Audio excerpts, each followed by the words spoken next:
What's going on, guys? I'm Tyler, and in continuing my series of Disney movie reviews, I'm here to let you know that The Many Adventures of Winnie the Pooh is no perfect movie.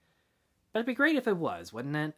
So, The Many Adventures of Winnie the Pooh is actually a series of 3 short films that were made over the course of 8 years, and those shorts were originally warm ups for live action Disney movies, but when they decided to put all 3 of these shorts together and make it one whole movie, they brought the voice actors back, they animated some new footage that could weave these shorts together like chapters in a book, and also created one final short that serves as an epilogue to the movie. Now, I've got an obvious question for you. Do you like Winnie the Pooh? Did you grow up with it? Of course you did. Why am I even asking you that? Even if you haven't seen every Winnie the Pooh show or movie or have even read every single book, you know exactly who these characters are and what their personalities are like, and if you're going to love them. And that's the great thing about the Winnie the Pooh franchise is how universal it is to kids and families.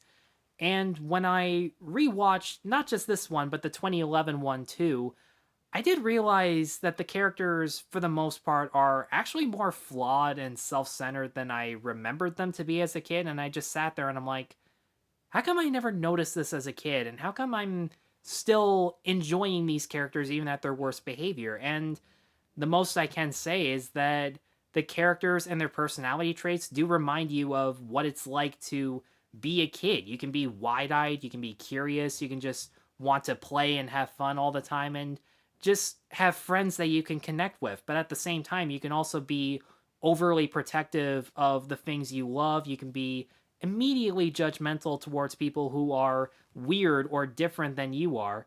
And sometimes kids can intentionally cause harm upon others just because they don't like them. This movie really understands what it's like to go through childhood and in a strange way how to portray that without the characters being kids by being stuffed animals. And I think it's those character traits that we really clicked to when we were kids because let's face it, when we were younger, we didn't think misbehaving was really all that bad, but once we did, we did feel bad about it. We wanted to correct our behaviors. We wanted to make it up to our friends whenever we did something wrong, and that's exactly what Pooh Bear and his friends do.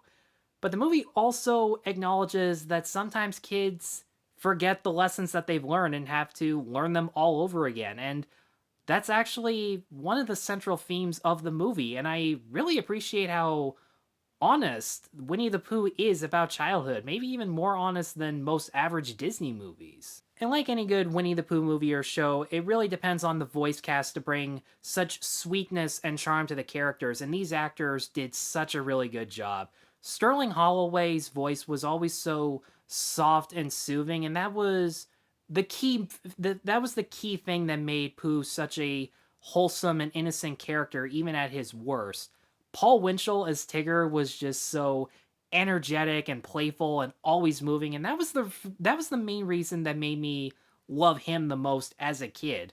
And of course, John Fielder as Piglet was much more soft-spoken and humble whenever he wasn't worrying about everything. In fact, the worrying about everything is actually a little bit downplayed in this movie, and I kind of wish that later films would be just as focused on him being shy and humble as opposed to constantly neurotic, but it's a minor thing in all honesty. But rewatching this movie in particular, I started to appreciate Rabbit more as a character. The voice actor did such a good job of making him so manic and obsessive and so uptight with everyone who disagreed with him. And that's the reason you laugh at him. He always wants things to go his way, and his reactions when things go absolutely wrong were hilarious to watch.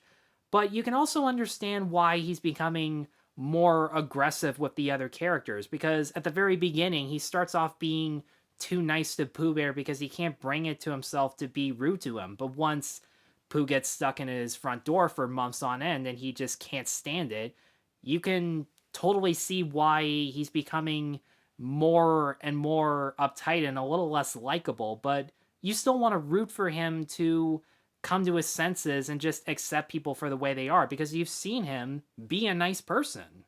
The songs by the Sherman Brothers are just so simple in their lyrics to the point where it works 100%, and the composition is so catchy and whimsical that you just can't help but smile. I mean, most people can sing the theme song. it brings such cheer to you. The wonderful thing about Tigger's has a lot of fast-paced energy, and it suits the character very nicely. I wish it went on for a little bit longer in the movie, because there is a full-length version. The full-length version is a lot better. Heffalumps and Woozles is a very weird song, almost in a Pink Elephants from Dumbo sort of way, but it was still a fun sequence to watch. And I think the overall message of that segment is to show kids through much more uplifting and comedic ways that it's not important to worry about things that you either don't know or don't understand. And the animation's pretty good too. They really take advantage of the main characters being stuffed animals, so that whenever the slapstick happens, you can laugh along with their pain, but you never have to worry if they're going to make it out okay, because you already know that answer, so you can just sit back and enjoy the moment. There was one thing about the animation that I was worried about going in, and while it wasn't that big of a problem, I still noticed it. And it really comes down to a behind the scenes thing. Because these shorts were made by two different people, the drawing styles sometimes switch from the sketchy look that Disney had from 101 Dalmatians to The Rescuers to this brand new style that's a lot more polished and clean, kind of like Fox and the Hound, because that was the other Disney movie that came after this. But it's really just a minor thing, and as far as flaws, that's really the only thing I can think of. The Many Adventures of Winnie the Pooh is considered to be one of the most wholesome, charming, and sweetest Disney movies that families can watch. And because of how flawed but still relatable the characters are, it absolutely is. And for all those reasons, I'm going to give The Many Adventures of Winnie the Pooh a 4.5 out of 5.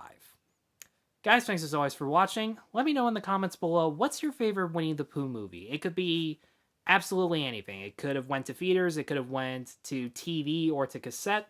Just let me know in the comments below. Be sure to stay tuned for more Disney reviews, and be sure to like and subscribe. Take care.